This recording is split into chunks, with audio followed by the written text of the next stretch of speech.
Sistem pendidikan masa depan kini mula dibentuk di Kuantan. Model pembelajaran bersepadu diperkenalkan dengan bukan sahaja menekankan akademik, malah kemahiran vokasional bagi melahirkan pelajar lebih bersedia ke peringkat global.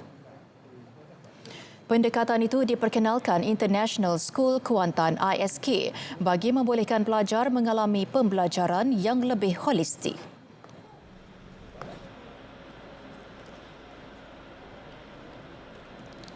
Kita sesuaikan mengikut peredaran keperluan orang-orang muda, pelajar-pelajar muda sekarang ni yang lebihkan kepada skill, dan itu juga sebahagian daripada seruan kerajaan.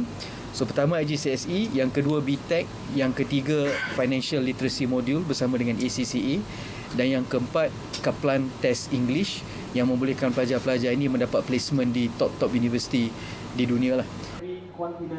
Pendekatan pembelajaran bersepadu ini turut mendapat maklum balas positif ibu bapa. Memang macam speech delay, so macam dia tak boleh, macam kurang bercakap. So bila sampai kat sekolah ni dalam 2 months macam tu dia dah boleh speak, cakap.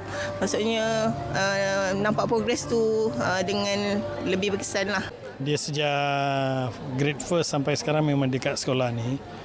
Saya hantar anak ke sini ni cuma cikgu-cikgu memang peramah dan bertolak ansur, dan dia punya syllabus dia pun lain.